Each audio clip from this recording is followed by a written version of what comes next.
¿Cuántas promesas te han hecho que no se han cumplido?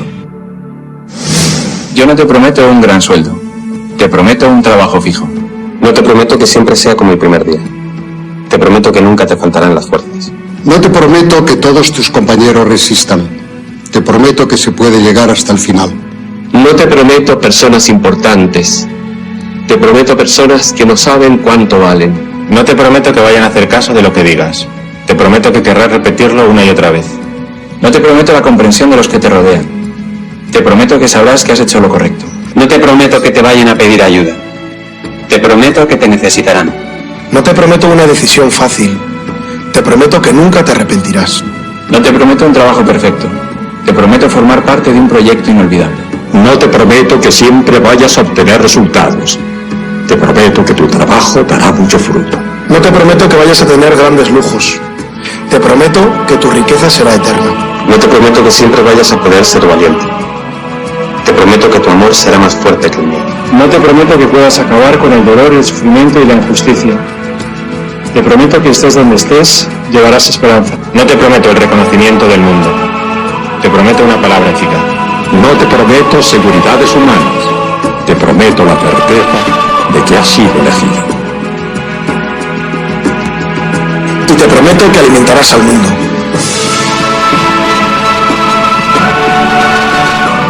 Unirás corazones. Acompañarás a los que sufren.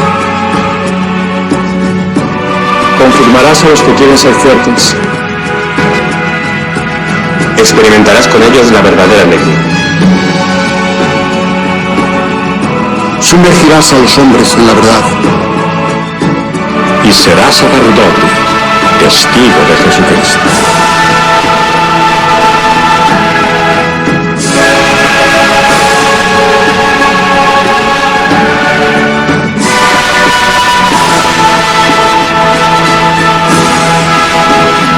No te prometo una vida de aventuras.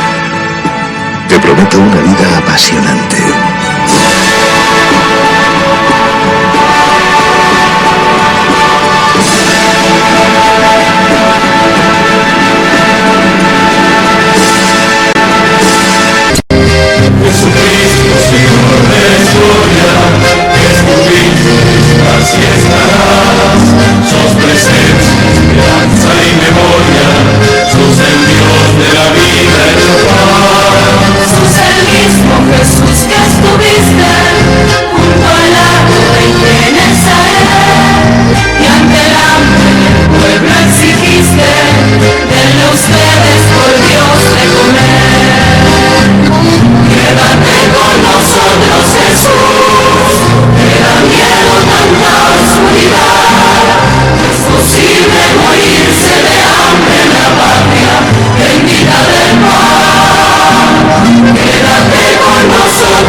Invitamos a todos los que están en sus casas, a los que están en los hospitales, a los que están en distintos lugares de internación, que no pueden salir por enfermedad, por debilidad, a los que los cuidan, a los presos, a los monjes y a las monjas de clausura, a que espiritualmente peregrinemos para alcanzar el don de esta indulgencia del año santo 2025.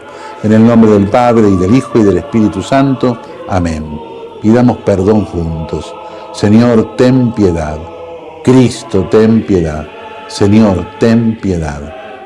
Recemos el credo profesando nuestra fe en Dios en el ámbito de la Iglesia. Creo en Dios Padre Todopoderoso, Creador del cielo y de la tierra, y en Jesucristo, su único Hijo, nuestro Señor, que fue concebido por obra y gracia del Espíritu Santo. Nació de Santa María Virgen, padeció bajo el poder de Poncio Pilato, fue crucificado, muerto y sepultado, descendió a los infiernos, al tercer día resucitó de entre los muertos, subió a los cielos y está sentado a la derecha de Dios Padre Todopoderoso. Desde allí vendrá a juzgar a vivos y a muertos. Creo en el Espíritu Santo, la Santa Iglesia Católica, la comunión de los santos, el perdón de los pecados, la resurrección de la carne y la vida eterna. Amén. Delante de Jesús, mirando a Jesús en el sagrario, le pedimos que venga a nosotros.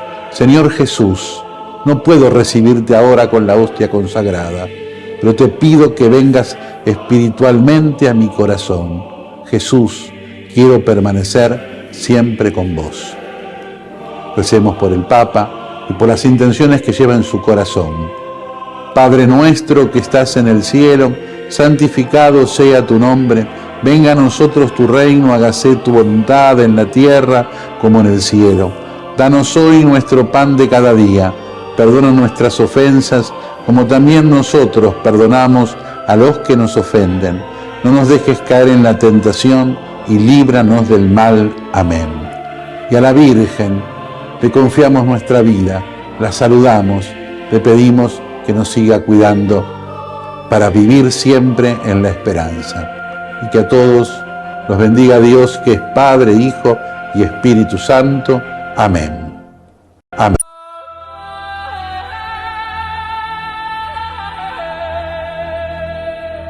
Oye, grabaron el robo como si fuera película de acción. Pero no es Hollywood. Son piratas del Caribe robando el petróleo de una nación llamada Venezuela. Helicópteros bajando en la noche sobre el mar.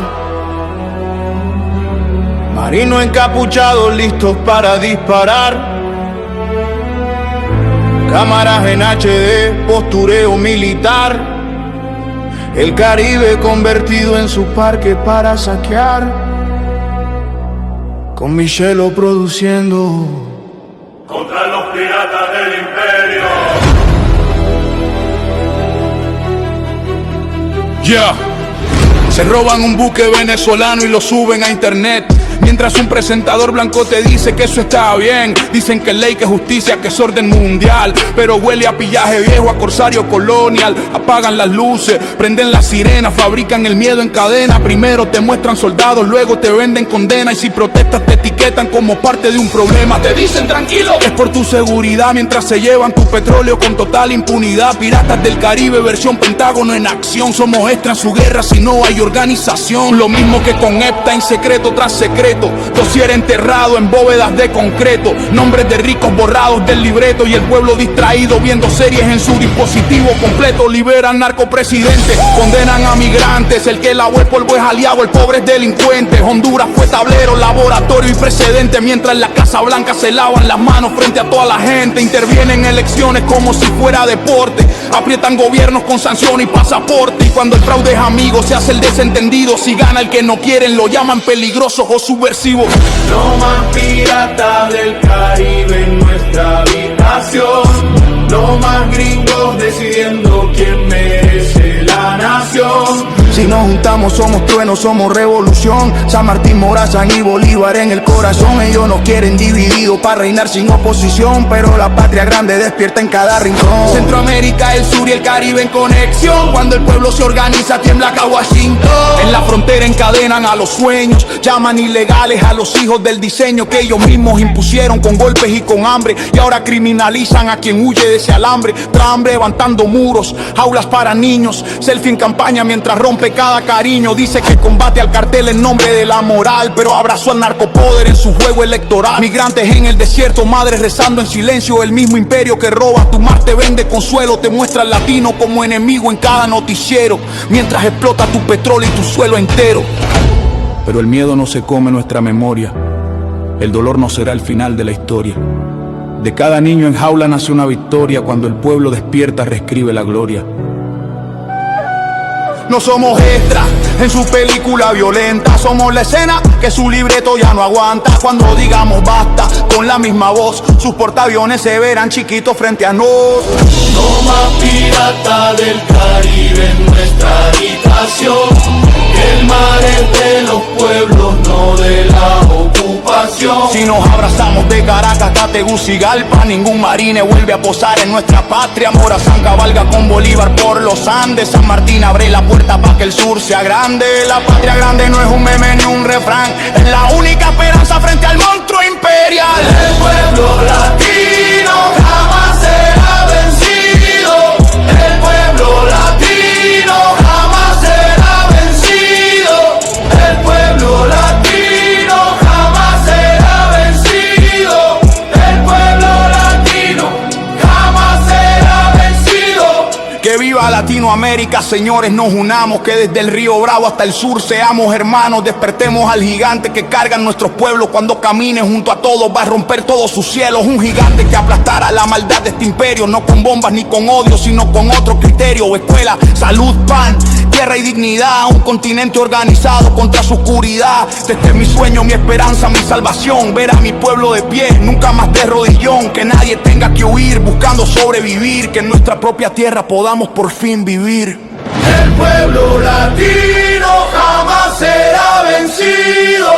El pueblo latino jamás será vencido. El pueblo latino jamás será vencido. Que viva Latinoamérica, señores, nos unamos. Que el sueño de Bolívar y de San Martín no quede en vano. Con Michelo produciendo. Contra los piratas del imperio.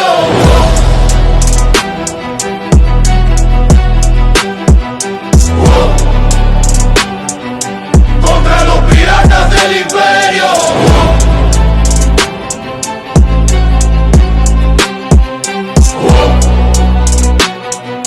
Contra los piratas del imperio.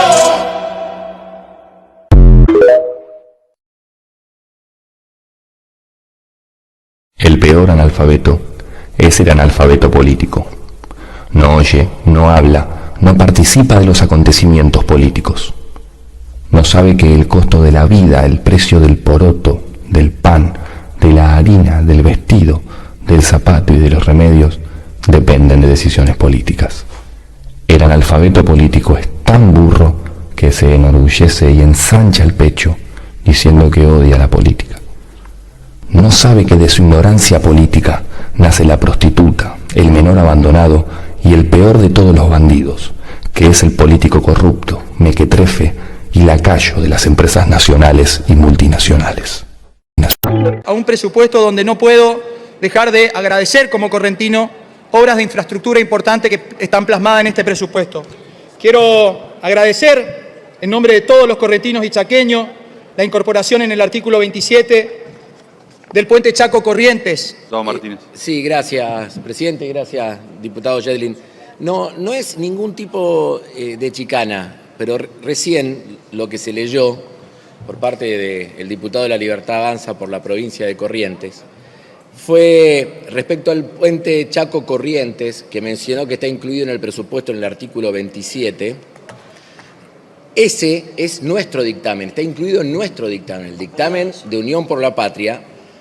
Y las obras que enumeró y que leyó taxativamente, una detrás de otra. Ruta Nacional 126, tramo Sauce-Curzú-Cuatiá. Acceso a autovía de ingreso de la ciudad de Corrientes. Ruta Nacional 119, tramo Mercedes-Curzú-Cuatiá. Ruta 12, tramo Riachuelo-Saladas. Ruta 120, tramo Vinculación. Rutas Nacionales 12 y 14 en la zona forestal industrial. Reparación y mantenimiento y rehabilitación de la calzada de la autopista de la Ruta 14 de los tramos correspondientes a las localidades de Montecasero y Curzú-Cuatiá. Señor, están incluidas en una lista anexa que nosotros presentamos al artículo 26, que se llama Infraestructura Federal, y allí están las obras de la provincia de Corrientes que nos presentaron los diputados Haddad y Santos. Tiene la palabra a continuación por el dictamen de minoría la diputada Julia Estrada. Muchas gracias, presidente. Bueno, el día de ayer, entre gallos y medianoche, en el dictamen de los libertarios, de la Libertad Avanza, de Milei, metieron la derogación de dos leyes insistidas ampliamente por 2/3. Estoy hablando de la ley de universidades, de financiamiento universitario, estoy hablando de la ley de discapacidad. Y no hubo muchos libertarios en la Comisión de Presupuesto y Hacienda con ganas de defender eso, excepto uno, que se animó, un valiente, y dijo: está muy bien que deroguemos la ley porque no tiene financiamiento previsto. Mirá vos, qué interesante. Yo tengo un listado de cosas que el presidente Milei y ustedes, ¿no?, la bancada ampliamente ahora oficialista, nutrida, votaron sin tener fuente de financiamiento. Voy a repasar. Eliminaron, cuasi eliminaron el único impuesto a la riqueza en Argentina, bienes personales. ¿Cuál fue la fuente de financiamiento para eliminar ese impuesto? No había. Eliminaron muchos impuestos, gran parte reducidos del RIGI, del régimen de incentivo a las grandes inversiones, gasto tributario. No dijeron cómo se financiaba y no nos quieren decir cuál es el costo fiscal del gasto tributario. Ya van 2 ejercicios fiscales donde no nos quieren decir eso. Redujeron de manera temporaria alícuotas de derechos de exportación en junio de este año. Después lo hicieron permanente. No dijeron cómo se financia. Llevaron alícuota 0 a la soja en octubre para poder llegar a las elecciones con el dólar planchado. ¿Cómo se financió esa ganancia extraordinaria de 10 agroexportadores? No dijeron la fuente de financiamiento. Redujeron derechos de exportación a la minería. Tampoco dijeron la fuente de financiamiento. Hicieron regímenes de regularización de activos con baja de impuestos. No dijeron la fuente de financiamiento. Ahora, en el Senado, cosa que tendría que entrar por esta Cámara, pretenden meter en la reforma laboral la baja del impuesto a las sociedades, impuesto a las ganancias. Son más de 2.000 millones de dólares para 15.000 empresas beneficiadas y no dicen la fuente de financiamiento. Tampoco lo dicen para la actualización de quebrantos. Tampoco lo dicen para robarle la plata de las jubilaciones a los jubilados, creando este fondo de asistencia laboral para financiar despidos. Ahí sí que no les preocupa la fuente de financiamiento. Quiero decirles, es un argumento muy selectivo que tiene un objetivo claro: atacar a los sectores populares de la Argentina y atacar a los derechos conquistados. La universidad pública se defiende y lo hemos hecho 2 veces, en 2024, en 2025, insistiendo. También discapacidad, también quiero decir jubilaciones, que Milei vetó, y también quiero hablar del Garrahan y el conjunto de la salud pediátrica. En nuestro dictamen, señor presidente, incorporamos la garantía de toda esta normativa que destruye el presupuesto del oficialismo, el 6% del PBI para la educación, ciencia y tecnología 1%. Quiero hablar de las escuelas técnicas en toda la Argentina, agrotécnicas, técnicas industriales. Están desfinanciándose, se cumple solamente el 3,5% de la ley de escuelas técnicas del 2005 del presidente Néstor Kirchner. Quiero mostrar un gráfico. A ver si se ve, 93% es la caída del financiamiento desde el 2003 a hoy. ¿Quieren destruir la educación técnica en Argentina? Díganlo nominalmente. Lo que acaban de votar, si alguno está viendo, si los argentinos están viendo, es para esconderse, para que no sepamos ese nutrido grupo de diputados quién vota a favor y en contra de las escuelas técnicas. Además de esto, voy a hacer algunas enumeraciones que les molestaron el día de ayer en la Comisión de Presupuesto y de Hacienda. Empezaron a gritar. Les dije que el camino de la argumentación tal vez era mejor, así que espero que el bloque de La Libertad Avanza reflexione. La Agencia Nacional de Discapacidad tiene un ajuste en este presupuesto respecto del 23 del 25%. Las asignaciones familiares, a las cuales les eliminan la movilidad de las asignaciones familiares. Eso están votando. 87% de caída. La asistencia financiera a provincias y municipios se eliminó, 100% de caída. Becas estudiantiles, 76% de caída. Comisión Nacional de Energía Atómica, 53% de caída. Bono a las jubilaciones, 46% de caída. CONICET, 39% de ajuste al CONICET desde el 2023 a hoy, por el ajuste del 24, por el ajuste del 25 y por el ajuste del 26, con una inflación del 10% que todos saben que no van a cumplir, más ahora que actualizaron la movilidad del dólar con bandas cambiarias que van a la inflación T-2. El dólar va a subir en torno al 2,5, no al 1% mensual. Dirección Nacional de Vialidad, acá hay diputados y diputadas de todas las provincias, el ajuste ya lleva 73,5%. Quiero seguir con la propia Policía Federal Argentina, 35% de ajuste, el INTA 45% y el INTI 49% de ajuste. ¿Saben qué es lo que se aumentó? Adivinen. Capaz que leyendo Twitter no se da cuenta por todos los periodistas pagos y tuiteros pagos. La CIDE, la Secretaría de Inteligencia del Estado, se lleva el premio a la partida con el mejor aumento. 19% de aumento para la CIDE, un aplauso. La verdad que bien la paritaria de la CIDE, se llevó un gran aumento en el presupuesto nacional.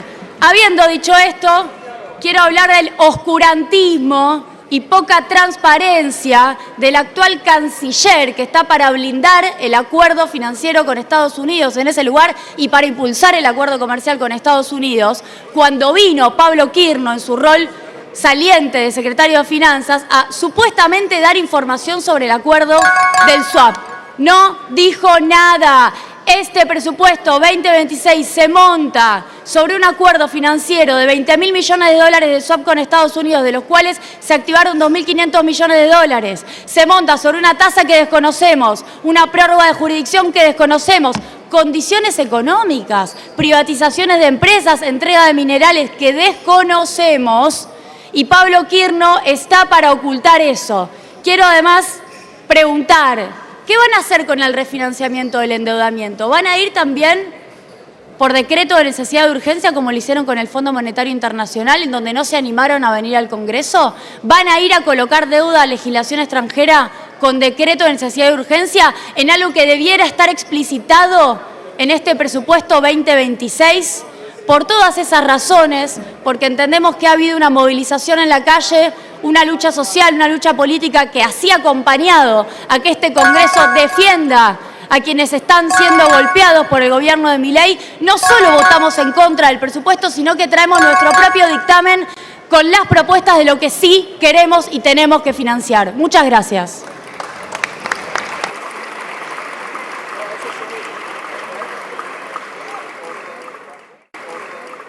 Diputado Rossi, tiene la palabra. Gracias, presidente. Simplemente para completar lo que mis dos compañeras preopinantes explicitaron con muchísima claridad nuestra mirada sobre el presupuesto, nuestras propuestas que tenemos alrededor del presupuesto y las cosas que le faltan. Pero antes quería empezar a hablar un poquito con la verdad, ¿no? Porque este artilugio reglamentario que llevó adelante el bloque oficialista tenía fundamentalmente dos objetivos: que no se vote en particular ni el artículo 30 ni el artículo 75 del presupuesto. Y me puse a leer en la orden del día que gentilmente nos entregan antes de la sesión, y el artículo 30 habla de distintas leyes, artículo 9 de la ley 26.206 de Educación Nacional, los artículos 5, 6 y 7 de la ley 27.614 del financiamiento del Sistema Nacional de Ciencia y Tecnología, el artículo 52 de la ley 26.058 de Educación Técnica Profesional y el inciso 1 del artículo 4 de la ley 27.565 del Fondo Nacional para la Defensa. Es decir, a cada ley la identificaron claramente. Y fui a ver el artículo 75. Y el artículo 75 dice: deróguense las leyes 27.793 y 27.795. Ni siquiera se le animaron, señor presidente, a ponerle el nombre a las leyes, a este acto tan vergonzoso que llevaron adelante, que es meter la derogación de dos leyes absolutamente contradictorio con la ley de administración financiera por la ventana. Ni siquiera se animaron a ponerle nombre, porque saben que son dos leyes que fueron votadas por mayorías claras en este Congreso, fueron rechazadas por el presidente de la Nación y su veto fue inmediatamente rechazado. Señor presidente, le diría al presidente del bloque, al presidente de la Cámara, que le diga al Poder Ejecutivo Nacional que no incomode tanto a su bloque oficialista, porque está claro que están incómodos porque ni siquiera pusieron el nombre de las leyes que están derogando, señor presidente, en el marco de su despacho. Y lo otro, señor presidente, que aparece muy claro en todo el debate presupuestario, es la ausencia de una mirada sobre la economía real. La pregunta es, cuando tengan este presupuesto aprobado, ¿van a ir a sentarse en una asamblea de trabajadores de las tantas empresas que cerraron durante estos últimos años? ¿Van a ir a hablar con los distintos sectores industriales que han tenido que cerrar su empresa, suspender trabajadores o bien cambiar el perfil de fabricantes por comercializadores a partir de la apertura indiscriminada de productos que generan una tensión notable en todo lo que significa el desarrollo industrial de la Argentina? ¿Van a hacerse cargo del industricidio que están generando en el conjunto del entramado productivo de la sociedad? ¿Cómo van a hacer para reabsorber esos más de 300.000 trabajadores, sumando los trabajadores del sector público con el sector privado, que ya no tienen su trabajo a partir del gobierno del presidente Milei, creyendo que solamente van a ser reabsorbidos por políticas extractivas? ¿Cómo van a hacer para empezar a generar una reactivación del consumo? No el consumo suntuario, sino el consumo popular. ¿A dónde van a mirar? Al conjunto de los argentinos que este año, a esta época, están planificando cómo hacen para pasar las fiestas de Navidad y Año Nuevo, con restricciones al consumo. Esa mirada sobre la economía real es la mirada que está ausente, señor presidente, en todo el presupuesto que hoy la Libertad Avanza, el bloque oficialista, va a intentar aprobar en la Argentina. Y, señor presidente, es imposible seguir gobernando de espalda a la realidad. La realidad marca el sentido en el cual están parados cada uno de los argentinos. Y la realidad que vive la mayoría de los argentinos es de angustia, independientemente del resultado electoral. Además, en algunos casos, con la derogación de la Ley de Educación Técnica, con la derogación de la Ley de Educación Nacional, señor presidente, se llevan puestos 40 años de lucha a favor de una educación inclusiva e integral en la Argentina. La Ley de Educación Nacional y la Ley de Educación Técnica fueron paridas por la carpa blanca que soportó el gobierno del presidente Menem enfrente de este Congreso. A esos docentes que pararon y que empezaron a dar vuelta a una historia de privaciones y de cercenamiento del sistema educativo nacional, vaya nuestro reconocimiento y vaya nuestro homenaje. La Ley de Educación Técnica revirtió un proceso de desinversión de las escuelas técnicas que cada vez hacía más inviable el desarrollo de la educación técnica en la Argentina. Pero bueno, ¿cómo se les puede pedir que tengan una mirada sobre la educación técnica si no tienen una mirada sobre el desarrollo industrial? Se necesita educación técnica si tenemos la necesidad clara y una mirada específica de cómo desarrollamos la Argentina y cómo desarrollamos la industria de nuestro país. Nosotros venimos de la provincia de Santa Fe, como de varias provincias argentinas, con entramados industriales que están siendo afectados en forma directa y todo tiene vinculación con todo. La mayoría de los pibes que van a las escuelas técnicas en la provincia de Santa Fe rápidamente encuentran salida laboral en algunos de los sectores industriales. Si esos sectores industriales dejan de fabricar para ser importadores, no van a encontrar salida laboral. Entonces, ¿cuál es el modelo de país que nos vienen a ofrecer? ¿Cuál es el modelo de sociedad que nos vienen a ofrecer? ¿Cómo van a hacer para reactivar el consumo o van a seguir deprimiendo el consumo? ¿Cómo van a hacer para resolver los problemas de la desigualdad social que tiene la Argentina? Yo sé que no les gusta la palabra justicia social. Bueno, para nosotros es fundacional. Para nosotros vivir en una sociedad con equidad es fundacional. Y para vivir en una sociedad con equidad social es necesario tener una educación fortalecida en sus distintas etapas. Y este presupuesto tira por debajo la educación inicial, la educación secundaria, la educación técnica y el sistema universitario. Entonces, ¿cómo vamos a aspirar a tener igualdad de oportunidades? Yo no sé cómo era la carrera que decía el diputado Berti Venegas Lynch. Lo que yo le digo, señor presidente, que en una sociedad justa, en algún momento tiene que garantizarle a todos que larguen del mismo lugar. Y ese es el rol del Estado, igualar oportunidades. De esto, en este presupuesto, no se habla. Gracias, señor presidente. Muchas gracias, diputado Rossi. Tiene la palabra Aldo Leiva por Chaco, tiene 5 minutos, diputado de Unión por la Patria. Presidente, bueno, suelo decir siempre que el que dice lo que no debe, escucha lo que no quiere. En cierta forma me voy a referir también a usted, que desde su posición de presidente de la Comisión de Hacienda y Presupuestos defendió en nombre de los Judas diputados el presupuesto enviado por Ali Milei y su gabinete de ladrones. Y cuando digo esto, presidente, me baso en lo que ha sucedido en el debate que hemos tenido en el día de la fecha.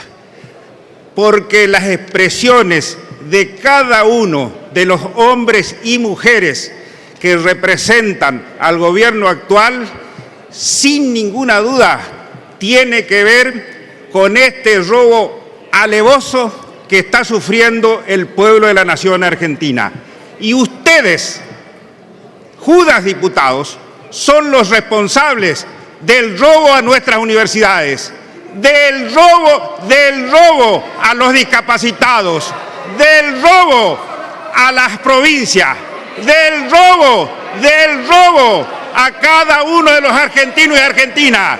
Y a eso le agregan la complicidad de algunos que se dicen ser opositores, pero son tan Judas como ustedes, que tienen la desfachatez de querer venir a seguir engatusándonos. ¿Y saben qué? ¿Por qué son Judas? Porque saquean al pueblo argentino y se arrodillan ante los mercados, que es a lo que ustedes adoran. Nosotros adoramos a nuestro pueblo, nosotros defendemos a nuestro pueblo. Por eso hoy venimos a defender. Diputado Leiva, ¿me da un minuto, diputado? Deme un minuto. Por favor, hacemos silencio. Está bueno que lo escuchen al que tuvo la desfachatez de venir a querer defender lo indefendible. No escuché a uno solo que nos haya explicado, presidente, de qué se trata esto. Pero en definitiva, de lo único que hablaron es de ajuste, ajuste y más ajuste. No he visto un solo párrafo donde habla de las demandas de nuestra provincia. En lo que se refiere a mi provincia, la provincia del Chaco, no hay un solo peso para la obra de infraestructura, no hay un solo peso para la reconstrucción de las escuelas, no hay un solo peso para el segundo puente Chaco Corriente. ¿Podemos hacer silencio? Y después no quieren venir a dar cátedra de moral y de buena costumbre y de transparencia. Pero por favor, y cuando hablo de Ali Milei y su séquito de ministros ladrones, a las pruebas me remito. No pudieron defender lo indefendible, metieron la mano en los sectores más vulnerables, como la discapacidad. Y hoy van a salir en nombre de la libertad a querer decirnos que hay que derogar la ley de emergencia de discapacidad, que no hay plata para las universidades, pero sí hay plata para los mismos de siempre, a los intereses que ustedes responden y hacen alarde. No, es que no puedo seguir. Perdón. Hágame la vida fácil, se lo pido por favor. Anótense en la lista y después contestan. No puede ser así. Vale. Pero por favor hagamos silencio. Me voy a tomar un par de minutos más porque tuve tres interrupciones. Entonces creo tener el mismo derecho que tienen ustedes. Y en esa línea quiero transmitirle que esto que hoy están planteando, no hay un solo motivo para que en nombre de la Argentina podamos acompañar esto. Por eso no es casualidad que mi vecino correntino se equivocó de dictamen, agarró el nuestro y decía que ese era el del bloque libertario.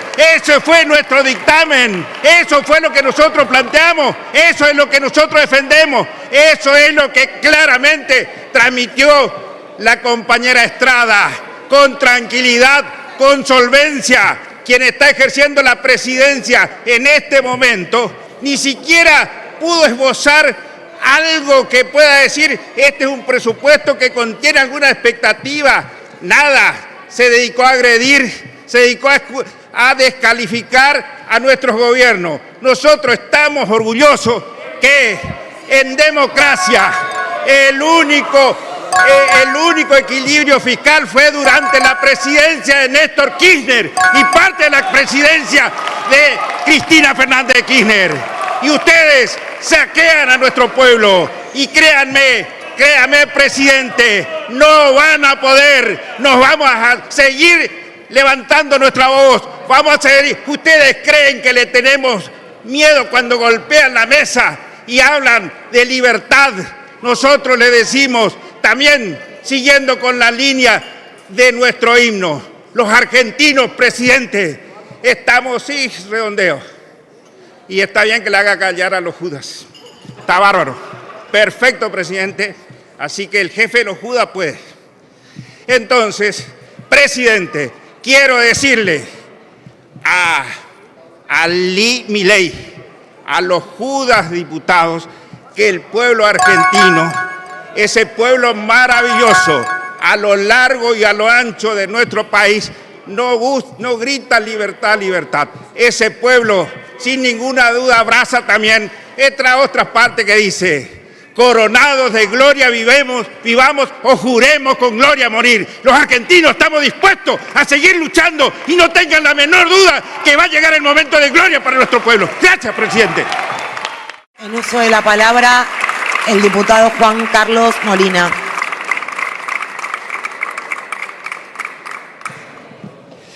Gracias, presidenta. Un gusto. Por supuesto que votamos negativo este presupuesto porque no es un presupuesto neutral. Este presupuesto elige prioridades y esas prioridades no están del lado de los derechos sociales, ni del desarrollo, ni del futuro. Es clarísimo. Pero además de no ser un presupuesto neutral, es un dibujo. Todos los parámetros, todas las proyecciones son falsas y desactualizadas. Recesión, tipo de cambio, inversión, balanza comercial, superávit, inflación, vienen por más ajustes a las provincias, aunque repartan ATNs. Ajuste a los jubilados, a los discapacitados, en salud, en obras. No hay obras en este presupuesto. Todo humo, pero sí hay beneficios para que los narcos que financian a este gobierno puedan blanquear. Además de no ser neutral y de ser un dibujo, es un presupuesto tramposo e ilegal. Metieron entre gallos y medianoches la derogación de 2 leyes aprobadas en esta Cámara y la de enfrente por muchos de los que hoy levantaron la mano para dar aprobación a esta aberración presupuestaria. Pero además de tramposos, son hipócritas. Hablan de un cambio cultural, pero destruyen la educación. Menos impuesto a la ganancia de las empresas y menos fondos para la universidad. Menos impuesto a la compra de yates y menos presupuesto para ciencia y tecnología. Despidos financiados por el Estado y educación desfinanciada por el Estado. Se llenan la boca en las redes sociales, en los TikTok, en Twitter, hablando de la modernización de la educación y la modernización del trabajo. Pero ¿saben qué? Solo quieren pibes y pibas timberos y que sean presas de los dealers que andan pululando por todos lados. El economista Milei en el presupuesto 2026 deroga el artículo 56 de la Ley 26058 de la educación técnica profesional, que además, cosa que es ilegal, que no pueden hacer, ¿no?, según la Ley de Administración Financiera en su artículo 20. Alrededor de 1.500 escuelas técnicas van a cerrar sus puertas por falta de financiamiento. ¿Y saben qué? Así lo había pensado también Néstor Kirchner en el 2005. El fondo de escuelas técnicas y profesionales pasó de un 6% de tener títulos a un 18% en el 2023. Triplicó los títulos técnicos, triplicó las certificaciones en formación profesional. Un estándar necesario para un país industrializado requiere el 30%. Estábamos llegando y lo destruyen. El fondo para las escuelas técnicas y profesionales es un fondo de las provincias. Es el Estado Nacional, a través del INET, el que lo administra, pero es un fondo de las provincias. Sacarle este fondo a las escuelas técnicas es sacar y atacar el federalismo. El fondo se reparte, ¿no?, por un conjunto de actitudes, un conjunto de actividades, ¿no?, que se acuerdan en el Consejo Federal de Educación y no permite la discrecionalidad del Poder Central. Y eso es lo que le molesta, no poder manejar la plata a su antojo. En este fondo, que es de las provincias, si no se ejecuta, como pasaron estos 2 años con Milei, es deuda exigible. Le tienen miedo a eso. Si derogan el fondo, queda sujeto al toma y daca de este gobierno. Es decir, más trampa y más compra de voluntades. Y como me votaron los santacruceños, quiero decir también que en línea con el desguace de la educación técnica, el gobierno provincial se dedica a desmantelar y a perseguir docentes en Santa Cruz de escuelas técnicas. Y voy a ir cerrando con el tema de niñez y adolescencia. Miren, este presupuesto no establece ninguna cláusula de prioridad para las políticas de infancias. En un país donde más de la mitad de los niños y de las niñas viven en situación de pobreza, esto no es un dato técnico, es una definición política. En el Chaco, el gobernador del Chaco, en contubernio con la Cámara de Apelación, revocó el fallo de garantizar agua, alimentos y atención en adicciones a los del impenetrable chaqueño. Por eso van. En el día del cumpleaños del Papa Francisco, y termino acá, señora presidenta, quiero recordar esto: no a la cultura del descarte. Este presupuesto descarta, deja afuera a un montón de hermanos y de hermanas. Gracias, presidenta. Gracias, diputado. Gracias, diputado. El peronismo es una cosa difícil de explicar, pero yo voy a tratar de hacerlo. El peronismo tiene una tesis fundamental, que es la tesis de la comunidad organizada. El peronismo es un movimiento comunitario. Se apoya en la idea de comunidad, no en la idea de Estado, como se dice normalmente. El peronismo no es fascismo, porque Perón, a diferencia de Mussolini, sostiene que las organizaciones libres del pueblo, los cuerpos intermedios de la sociedad, las corporaciones, si ustedes quieren entender, son una creación libre del pueblo y no son una creación desde el Estado, como pasa con el fascismo. Esa es una distinción fundamental. Entonces, para el peronismo el Estado es un instrumento que tiene que ser eficaz, que algunas veces tiene que manejar algunas empresas y otras veces las tiene que dejar de lado según la prudencia política. Es un movimiento de masas, es un movimiento que se alienta desde el mundo cristiano, aunque no es una democracia cristiana. Es un movimiento que ha sabido difundir la propiedad. En La Puna, a 4.000 metros de altura, el peronismo compró a una familia Cantero, que era familia argentino-boliviana, chilena, le compró en su momento 25 millones de hectáreas y lo difundió entre los pobladores, que tuvieron que ir pagando durante 50 años su predio. Entonces, si uno va hoy a La Puna, la diferencia entre La Puna argentina y La Puna chilena, que en La Puna chilena no hay nada, y en La Puna argentina hay 23.000 o 50.000 productores de cabras y chivos y vicuña. Y la Puna es fértil. Cuando las ideas son buenas, son fértiles, si no, son infértiles. El peronismo se caracteriza entonces porque deja, en la sociedad argentina, deja instituciones. Por eso no pasa nunca. Una de las instituciones que creó fue el sindicato. El sindicato, a un argentino medio que tiene trabajo, lo recibe, le paga el parto, le paga el colegio primario, el secundario, le da salud, la cobertura de salud toda la vida, le da la jubilación y un poco más porque estuvo afiliado, y también le paga el cementerio y la tumba. Es decir, lo cubre al hombre. Más allá de las circunstancias políticas. Esto es una riqueza de la sociedad, de la comunidad, decimos, ¿no? Entonces, ¿qué diferencia hay entre sociedad y comunidad?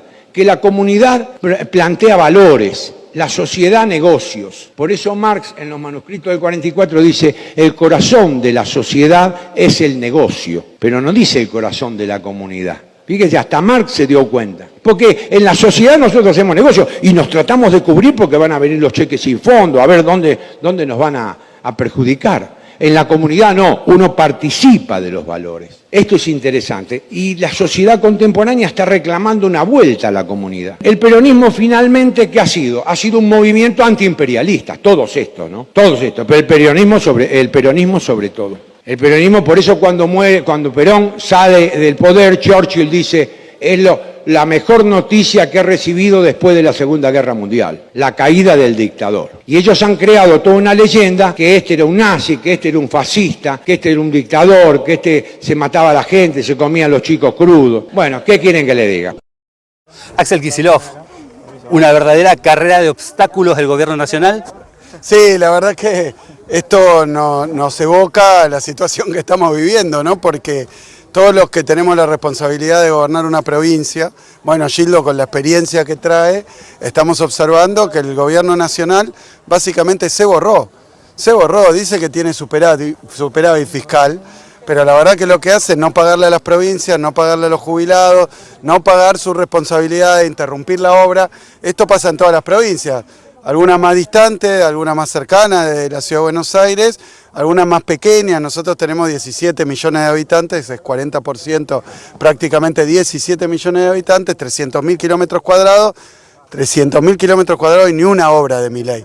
Nos ha parado 1000 obras, nos ha parado 80 escuelas y nos ha cortado fondos de todos lados. La verdad que hablan de deuda, la deuda la tiene Milei con las provincias argentinas. Y ahora observamos que en estos presupuestos que está presentando, tanto en el proyecto de presupuesto como en el proyecto que presentó ahora de ley llamada por él modernización laboral, bueno, modernización no tiene nada moderno, atrasa 100 años en términos de quitar derechos para el laburante, para el que no tiene hoy derechos se los niega y para el que los tiene se los quita. Entonces la verdad que emparejar todo para abajo y no hacer ni un aporte para que pueda mejorarle la vida a nadie. Y en la ley de reforma laboral, lo que está presentando también es bajar impuestos que va a perjudicar a las provincias, sin consultar, de nuevo. Y bueno, y en el presupuesto puso de contrabando ya derogar la ley de universidades, derogar la ley de discapacidad. Entonces, no, la verdad que es un espanto, pero el día a día de Milei nos muestra aumento de precios que disimulan y caída del poder adquisitivo del salario. O sea, la economía privada, a la familia, al laburante le va cada vez peor y a los gobiernos provinciales y a los municipios nos quitan los recursos que somos los que estamos poniendo el cuerpo, la cara para atender estas necesidades. Eso con respecto a la cuestión nacional. Después quiero hacer un párrafo sobre la visita, sobre Formosa. Bueno, en el día de ayer estuvimos reunidos con yo y 5 gobernadores más, junto con diputados, senadores, para plantearle al Congreso Nacional y al bloque de Fuerza Patria cuáles son específicamente las necesidades que tenemos los gobernadores, las provincias argentinas. Yo leí algunas interpretaciones, no fue un movimiento de ruptura, no fue un movimiento hacia la interna, sino fue decirle a Milei que quienes venimos del peronismo o quienes venimos del campo popular, bueno, no podemos dejar pasar en silencio la situación de deserción que está generando Milei. Lo que vio Formosa, ¿qué le pareció todo? ¿Esto es justicia social? Mirá, desde el día de ayer que aterrizamos con el ministro Larroque, con el ministro Alonso, veníamos a firmar un convenio importante, un convenio marco primero de colaboración entre las dos provincias, que va a tener después convenios específicos. Hoy firmamos también el convenio de seguridad.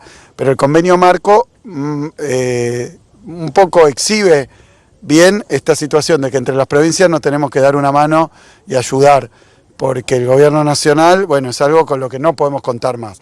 Y luego la visita que hemos hecho, maratónica, ¿no? Porque estamos acá y la llamo maratónica, pero sí, venimos con una intensidad donde ayer a la noche fuimos a recorrer un poco lo que es para mí una total novedad. Ya saben, porque se ha hecho público, que yo tuve una época donde viví en Formosa, pero bueno, la costanera, cómo ha quedado. Yo estuve 27 años atrás viviendo en Formosa y la verdad que eran los primeros años de Gildo, y yo porque participaba, trabajé también hasta en la campaña y en los planes de gobierno, pero uno decía mucha cosa para hacer. Bueno, todas las metas, todos los proyectos se cumplieron. Ahora ya debemos estar por el plan quinquenal número 6 aproximadamente de Gildo, y bueno, vemos que hoy solo, en el día de hoy, recorriendo el Centro de Medicina Nuclear, después el Politécnico, el Polo Científico-Tecnológico y de la Innovación. Estuvimos también en una planta que se está avanzando muy fuerte. Yo creo que en marzo ya va a haber novedades. Una planta que va a permitir producir nada más y nada menos que acero. ¿Cómo? Arrabio verde para la producción de acero. Sí, claro, acero. Luego, bueno, viendo el parque acuático, viendo recién esta pileta climatizada, viendo esta pista de atletismo y de diferentes deportes, la verdad que una inversión formidable, pero no hay rincón, no hay esquina por la que hemos pasado donde no haya una obra que en estos 27 años haya llevado adelante el gobierno, haya llevado adelante el doctor Gildo Infran. Infran es un gobernador que es un decano para nosotros de los gobernadores, porque es un hombre que tiene una vastísima experiencia, pero que además todo lo que ha hecho acá en Formosa tiene que ver con las banderas que enarbolamos quienes estamos y formamos parte del peronismo. Muchas gracias. ¿No? Muchas gracias. El soldado Rodrigo Gómez, que ayer por la madrugada apareció muerto dentro de la Quinta de Olivos, tenía 21 años. Integraba el escuadrón Chacabuco del regimiento de granaderos a caballo. Era un pibe nacido en Formosa que soñaba con progresar como soldado en la fuerza. Falleció por un disparo de FAL, de fusil automático liviano, el reglamentario que tienen los soldados como él, que cumplen tareas, en este caso, de custodia. En la Quinta de Olivos se sabe los que disponen quién entra, quién sale, cómo es la custodia y demás, son los que tienen a cargo todas las fuerzas que interactúan dentro de la residencia presidencial.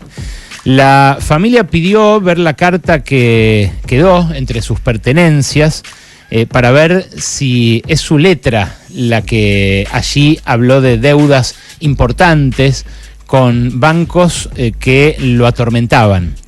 El pibe debía cerca de 2 millones de pesos. No es que debía 20 millones.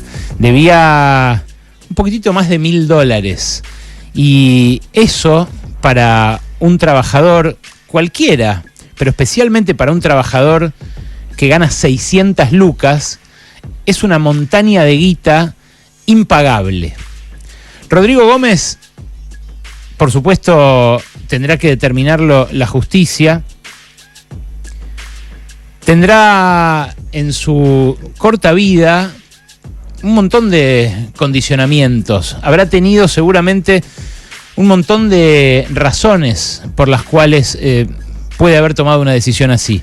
Todo indica que se quitó la vida él con ese fusil reglamentario.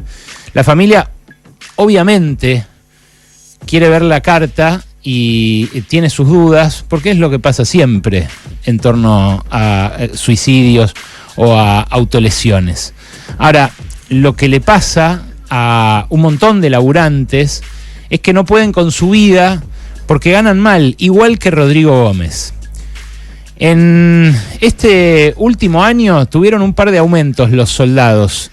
Soldados como él ganan 660.000 pesos en el mejor de los casos. No tengo claro de este escalafón que les estoy mostrando si era voluntario de primera o voluntario de segunda.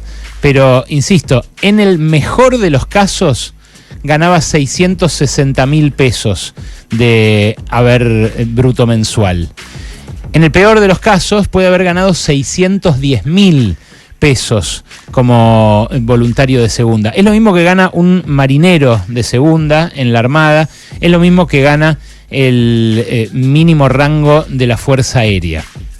Las Fuerzas Armadas están siendo equipadas con aviones como los F-16 que compró el gobierno por $300 millones y vienen de protagonizar una especie de feria de acrobacia aérea con la cual el gobierno trata de sacar pecho de algo que no se entiende bien qué es. Si es que están pertrechando de vuelta a las Fuerzas Armadas, porque si fuera así no comprarían aviones de 40 años.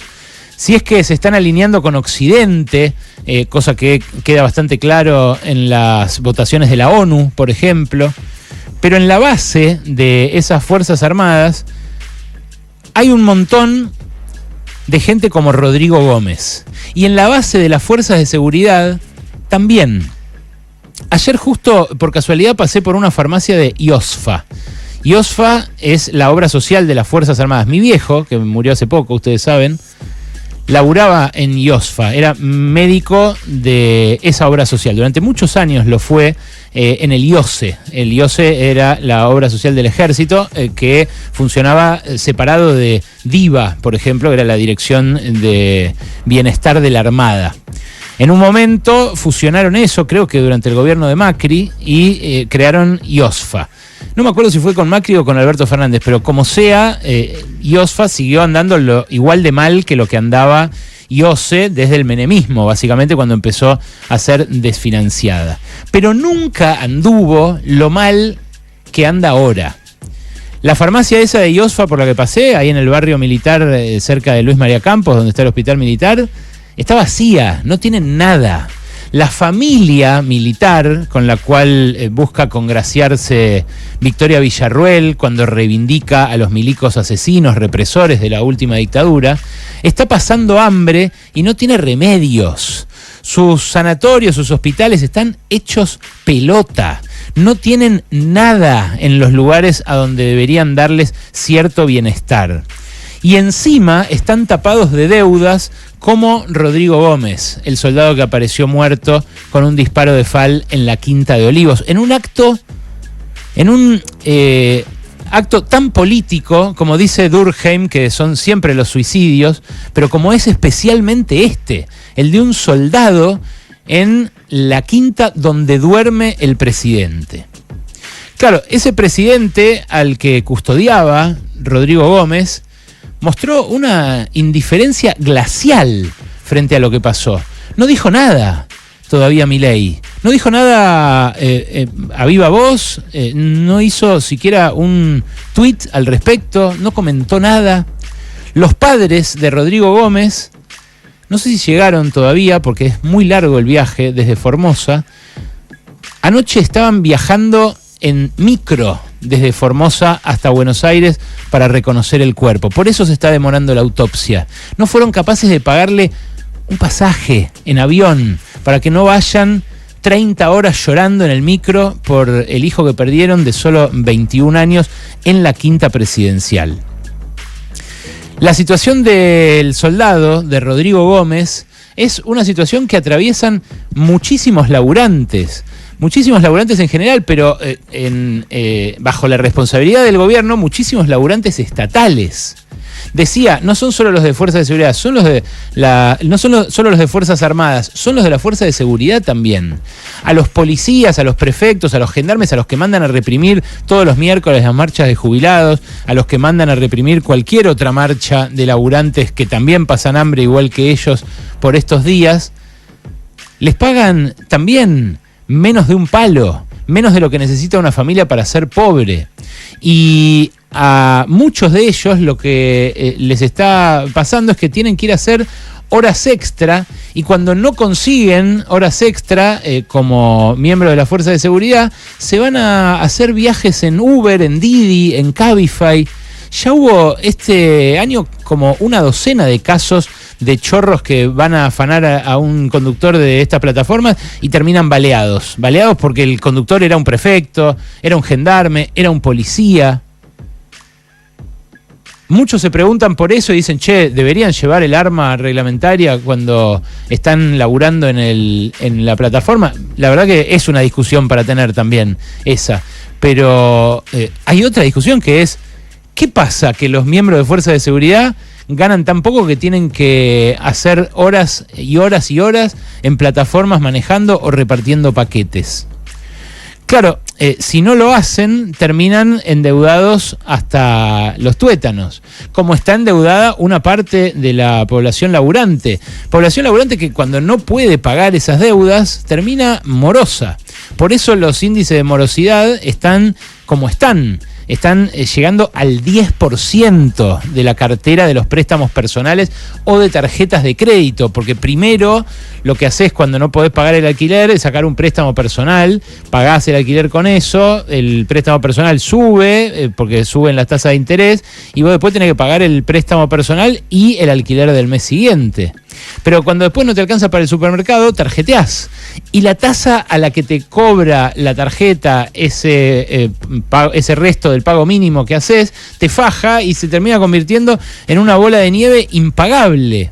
Y eso es lo que empuja la tasa de morosidad a los lugares a los que está llegando ahora. Nadie quiere caer en morosidad, porque cuando caes en morosidad te cortan la tarjeta, te cortan el usuario bancario, te cortan un montón de cosas. Y eso es algo que evidentemente le pasaba a Rodrigo Gómez y les pasa cada vez a más laburantes, que tienen que destinar una parte de su cabeza a ver cómo van a hacer para pagar esas deudas. Claro, la deuda además presenta como algo individual, como un problema exclusivo del deudor, y no lo es. Es un problema social, es un problema que tiene que ver con lo bajos que están los sueldos. Y muy rara vez se ve así. Yo ya conté acá que me impresionó cómo los docentes de Tierra del Fuego le están exigiendo al gobierno de Tierra del Fuego un plan de desendeudamiento para sus afiliados, para los docentes que enseñan ahí en el fin del mundo, con temperaturas de 20, 25 grados bajo cero, durante todo el ciclo lectivo, por sueldos que ya eran bajos con el peronismo y ahora son de miseria. Me contaban en dólares, que ellos, como están en una zona franca, piensan bastante en dólares bajaron de $1.000 a $400. No solo con este gobierno los hizo percha, pero ya habían sufrido con el de Alberto Fernández, ya habían sufrido mucho más con el de Mauricio Macri, y están a la mitad de lo que estaban con el segundo mandato de Cristina Kirchner. Ahora, esos docentes que le reclaman a la autoridad un plan de desendeudamiento, ¿no tienen un punto si están todos en la misma situación? Si el 80% de los docentes fueguinos tiene una deuda que le pesa en su ingreso por lo que pasó este año con los alquileres, especialmente en lugares como ese donde es tan caro el alquiler, donde es tan cara la comida. ¿No sería lógico que empiece a aparecer un reclamo parecido, por ejemplo, entre los soldados, que deban guita como debía Rodrigo Gómez? Lo que ganan los soldados es una miseria y tal vez siempre lo fue, pero la situación que están atravesando ahora, bajo el peso de deudas que se agigantan por una tasa de interés que está por las nubes, por un gobierno monetarista que cree que así va a aplastar la inflación y no lo logra, es una situación especialmente desesperante. Y es una situación desesperante transversal. La mora del 10%, que les decía, tiene en promedio el préstamo para las familias, el préstamo personal, la tarjeta de crédito, se estira al 30% cuando mirás la mora en crédito de electrodomésticos, por ejemplo. Y ahí no corre lo que dice Sturzenegger de que vale más barato el lavarropas porque ahora es importado. Entonces dice, nos conviene soltar la industria siderúrgica, la industria de electrodomésticos, toda la industria de bienes durables para que se paguen más baratos los lavarropas o las heladeras. Al que la compra a crédito, la heladera le sale el triple. El triple. Y antes por ahí tenía 12 cuotas sin interés. ¿Se la cobraban en el precio, inflándole el precio para después cargarle los intereses al que la compraba de contado? Probablemente, también. Pero ahora, con esta tasa de interés, el que la compra a plazo paga el triple. Por eso hay un 30% de morosidad. Pero claro, es especialmente hiriente que esto le pase a un pibe que había jurado dar la vida por la patria. Porque tenía la banderita argentina pegada en un brazo, porque estaba de fajina, porque estaba ahí cuidando al presidente, porque había pasado seguramente una noche del orto, atormentado por esas deudas, que de vuelta, 2 millones de pesos le pesaban sobre la cabeza. Por supuesto que le pesaban, porque ya vieron lo que ganaba, 600 lucas. Bueno, a un pibe así, que había jurado morir por la patria, y no por culpa de la patria, ni siquiera lo pudieron venir a ver rápido sus padres, porque viven en Formosa, porque no les quisieron pagar el pasaje en avión, y porque los hundieron en la misma miseria en la cual están hundiendo con estas políticas a una porción importante de la clase trabajadora. Claro, lo que duele es ver a muchos de los miembros de esa fuerza de seguridad hambreadas, precarizadas, dejadas a la intemperie en el cuidado de su salud, como decía que pasa con la obra social, ver a muchos miembros de esa fuerza de seguridad reprimir con la alegría y con la presteza con la que reprimen a sus semejantes en situaciones como las de los miércoles en la Plaza de Mayo. Es la verdadera guerra de pobres contra pobres la que desata un gobierno hambreador, represivo, y que se olvida de pibes así, que incluso quizás le tenían simpatía, pero que sufrían sus políticas y las sufren en carne propia. ¿Cómo te va, Carlos? Marina, buenas tardes. Bueno, bastante ajetreada la jornada de hoy. Te comento, desde temprano estuvimos cubriendo la reunión con gobernadores allí en la Casa de la Pampa. Después nos enteramos de que había asambleas también en el aeropuerto Jorge Newbery, que están tomando medidas de, bueno, movilizarse el próximo jueves. Estamos hablando de trabajadores que están desvinculados de la CGT, que son trabajadores tercerizados que trabajan de manera privada para la empresa de bandera, Aerolíneas Argentinas, y también otras aerolíneas de banderas extranjeras dentro del aeropuerto Jorge Newbery. Bueno, han determinado en asamblea, Carlos, y esto es importante, de que van a marchar el próximo jueves a partir de las 3 de la tarde y un poquitito más temprano también, junto a todos los gremios y sindicatos que convocaron a la gran marcha en rechazo a la reforma laboral. Pero también están exigiendo que van a poner el foco sobre otros proyectos de ley que está debatiendo en estas jornadas extraordinarias dentro del Congreso Nacional del Gobierno, que tiene que ver con la reforma penal, que afectará también gravemente a quienes participen de diferentes protestas sociales, entre ellos trabajadoras y trabajadores. Es decir, si nosotros el día de mañana estamos ya con la ley del Código Penal aprobado y salimos a manifestarnos en contra de alguna medida del gobierno, es muy probable que terminemos presos si se concreta esta nueva ley, porque va a estar atacando a todas aquellas personas que también se manifiesten. Desde otros espacios sindicales, Carlos, están coincidiendo con la postura de ATE Nacional y también las dos CTA, que no solo van a movilizar este jueves, sino que además realizan un paro nacional por 12 horas en todos los sectores estatales y también del ámbito privado. También desde los sindicatos de izquierda hacen un fuerte llamado a todo el sector privado para que se sumen a la marcha de este jueves y exigen un plan de lucha contra todas las reformas que quiere debatir el gobierno de Milei. Si te parece, escuchamos la palabra de Luciano Corradi. Luciano Corradi es delegado de trabajadores tercerizados de Aerolíneas Argentinas, que invitaba precisamente a que todo el mundo marche este jueves contra la reforma laboral. Reforma laboral que es completamente retrógrada, que quiere hacer retroceder en materia de derechos laborales 50, 100 años Nosotros en nuestro sector, como en todo el movimiento obrero, afecta el intento de terminar con el derecho a huelga, el banco de horas, donde le da la potestad a la empresa de manejar tu vida, cuántas horas trabajás, cuántos días, a qué hora ingresás a trabajar y a qué hora te retirás. Son todas cosas que afectan, entre otros puntos consideramos que son muy graves y por eso hacemos un llamado en todos los aeropuertos a movilizar fuertemente este jueves, y desde ya creemos que no alcanza con una movilización, que tiene que haber un paro nacional y un plan de lucha, que es la única forma de frenar esta locura que quiere imponer el gobierno a todos los trabajadores y trabajadoras. Desde que asumió Javier Milei, el sector privado recortó en más de 250.000 puestos de trabajo. En estos últimos 3 meses, casi 50.000 puestos de trabajo fueron reducidos de la mano privada, es decir, 50.000 familias se quedaron sin ingresos en toda la República Argentina. Es decir, el grueso de trabajadores privados es el más atacado por las políticas de ajuste de Javier Milei. Contra aquellas mentiras que dicen de que el gobierno está recortando solamente en el Estado, no señora, no señor, está atacando a todos los trabajadores y trabajadoras, y no hay lugar en todo el país que no está siendo afectado por estas políticas de ajuste. Carlos.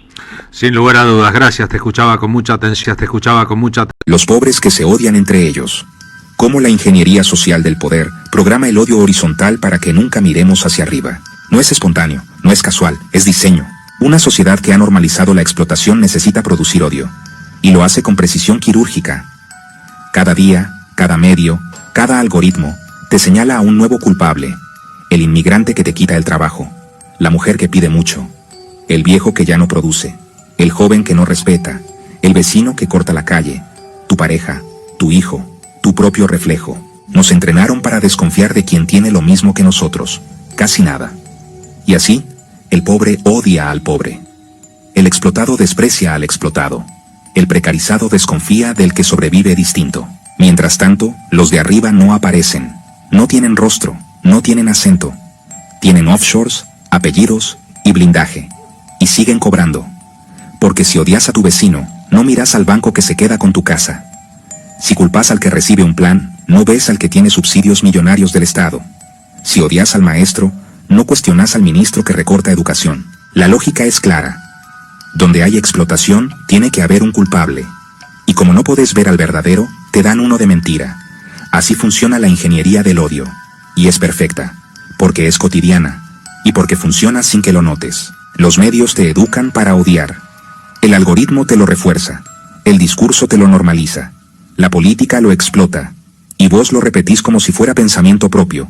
Odias al otro pobre, porque es lo único que podés hacer sin consecuencias. Odias en horizontal, porque en vertical no se puede mirar sin que tiemble todo. El modelo no necesita represión si ya logró que la gente se odie sola. Y en ese clima, todo se descompone. El padre odia al hijo, el joven al anciano, el trabajador al desempleado, el que alquila al que ocupa, el que paga al que recibe, el que critica al que apenas sobrevive. Y mientras tanto, los verdaderos responsables siguen sin nombre ni rostro. Nadie odia al rico. Nadie odia al que finge neutralidad desde su despacho. Nadie cuestiona al experto que explica la pobreza como si fuera un fenómeno natural. Porque ellos no se ven. Y lo que no se ve, no se toca, no se juzga, no se odia. Y esto no es un fenómeno aislado. En toda América Latina ocurre igual. En Argentina, los medios señalaron durante años al piquetero, al beneficiario de un plan, al trabajador informal, mientras el FMI se llevaba el futuro y las fortunas salían por Ezeiza. En Colombia, se criminaliza al joven de barrio, al mototaxista, al que vive en la informalidad, mientras los corruptos blindan su riqueza en Panamá. En México, se teme más al migrante que cruza la frontera que al empresario que explota a su propio pueblo. En Chile, en Perú, en Brasil, el patrón es idéntico: miedo, odio, división. Todo mientras las élites se coordinan para seguir saqueando. Es el neoliberalismo en su fase más eficaz, cuando ni siquiera necesita explicar su doctrina, porque ya la instaló en la cabeza del explotado. Te enseñó que el Estado es ineficiente, que los pobres son vagos, que cada quien tiene lo que merece. Y vos, que no tenés nada, terminás creyendo que te lo mereces. Te hicieron sentir culpable por no tener, y rencor por ver que otro tiene lo poco que vos no. Y ahí nace el odio horizontal. Esa rabia programada, esa violencia simbólica que no toca el poder, pero revienta al vecino. Es el alma del modelo.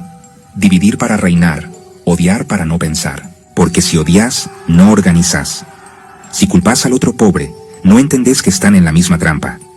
Si despreciás al que vive distinto, no ves al que diseñó el encierro. Y entonces, el neoliberalismo hace su trabajo sucio, sin mancharse las manos. Desarma lo colectivo, ridiculiza lo común, convierte la sociedad en un ring de miserias enfrentadas. El odio es la anestesia de los explotados. Y en este sistema, el que odia a su igual no es libre, es funcional. La rabia que no mira hacia arriba es obediencia. La indignación que no toca al poder es complicidad. Porque el verdadero enemigo no corta la calle, no cobra subsidios, no usa gorra, está en traje, cobra comisiones, tiene acciones, y se ríe mientras vos odias al que vive igual de jodido que vos. Escrita por Manuel Fernando González Villamil. Pueblo que escucha, únete a la lucha. Pueblo que escucha, únete a la lucha. Pueblo que escucha, únete a la lucha. Pueblo que escucha, únete a la lucha. Pueblo que escucha, únete a la lucha. Pueblo que escucha, únete a la lucha. Pueblo que escucha, únete a la lucha. Pueblo unido, nunca vencido. Pueblo unido, nunca vencido. Y luche, luche, luche, no deje de luchar. Y luche, luche, luche, no deje de luchar. Por un canto de obrero, obrero y popular. Y luche, luche, luche, no deje de luchar. Pobre el pobre que no luche, siempre callado nomás. Le han de robar su guitarra, nunca más ha de cantar. Y luche, luche, luche, no deje de luchar. Y luche, luche, luche, no deje de luchar. Por un canto de obrero, obrero y popular. Y luche, luche, luche, no deje de luchar. Pueblo que escucha, únete. ¿Qué cosas tiene mi pueblo que no las puedo callar? Cualquiera viene y le ofende y él calladito nomás. Pero guarda al que trampea, pero guarda al que le miente. Porque mi pueblo no es tonto, porque mi pueblo es valiente. Porque mi pueblo algún día cuando la sangre reviente habrá de salir cantando con un fusil en la frente. Y entonces no habrá más niños durmiendo bajo los puentes, ni obreros, ni campesinos, siempre apretando los dientes, porque mi pueblo es de machos y nadie me lo desmiente. Y luche, luche, luche, no deje de luchar. Y luche, luche, luche, no deje de luchar. Por un canto de obrero, obrero y popular. Y luche, luche, luche, no deje de luchar.